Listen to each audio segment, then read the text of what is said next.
name is Dr. Will Butler and I am the Head of Military Records at the National Archives. And today we're going to look at a document in our air collection.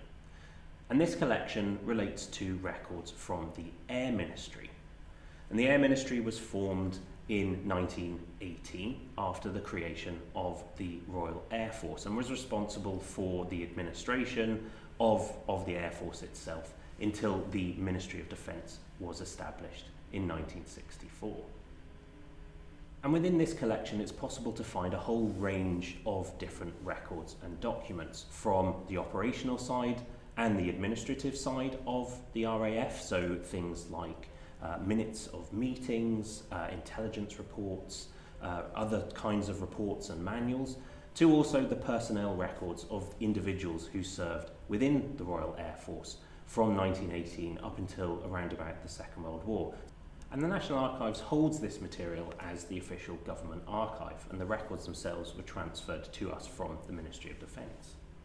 And before we actually look at the particular document in front of me, you will notice that there is a specific reference number, in this case Air 10/5067, which is a unique number which allows us to identify individual records within our collection.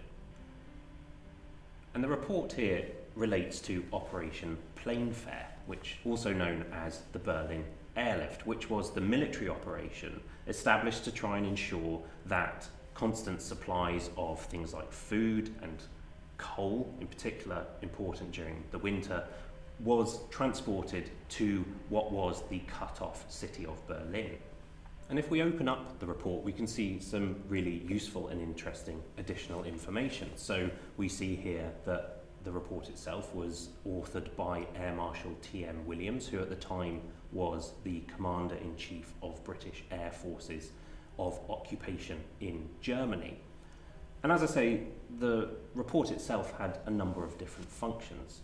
It's there to provide a history of the operation from the RAF's perspective, but also to be used as a training manual, really, for any future operations of this kind. And we can get a bit of an idea about why, again, this report was produced by looking at the end of the contents here, which explains a summary of recommendations and talks about some of the lessons learnt from the operation itself.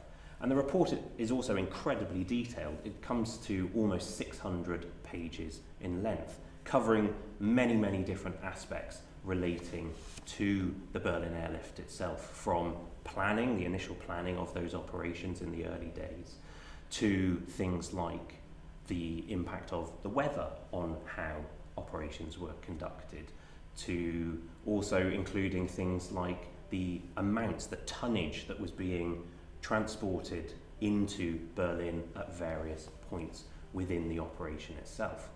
And we also get a bit of an insight into other things, so things like the welfare of the individuals who were taking part in the operation, their medical treatment.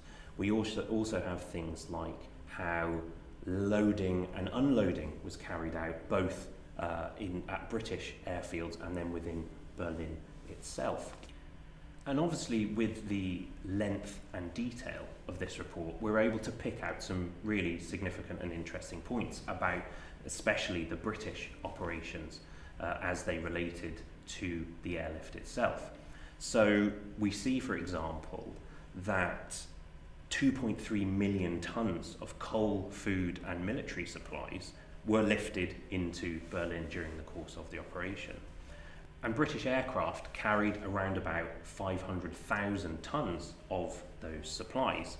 And this included the over 2,300 tonnes lifted in a single day on the 5th of July 1949, the largest single day and largest amount within a single day during the whole operation.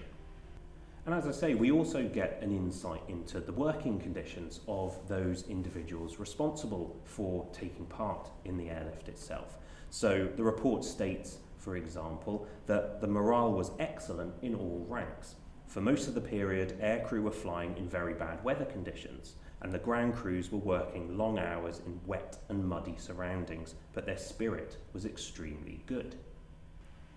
And rather handily included towards the end of the report, we have a chronology of events which summarises some of the main milestones of the operation, but also talks about things like changes in organisation and how the operation itself was conducted.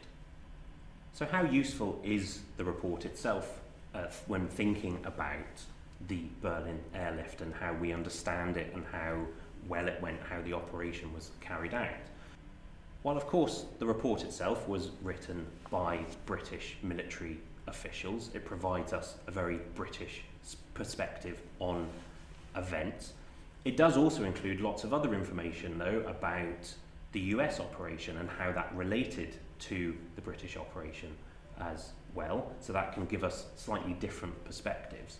But of course the audience for this report was very much the Royal Air Force itself and how they might learn the lessons of the operation and use that practically going forward. So there are some limitations. We don't get the American perspective in this context. We don't get a German, a Berlin perspective on those operations available within the Air series, which relates to the Berlin Airlift. And there are many other reports within that Air series, many other documents which relate to the airlift itself. As I say, other reports, manuals, diaries of operation, which exist to really document the day-to-day comings and goings during that operation. And this is just one document from our Air series which relates to the Berlin Airlift itself. We have many others within that collection, so do please take a look at our online resources to find out more.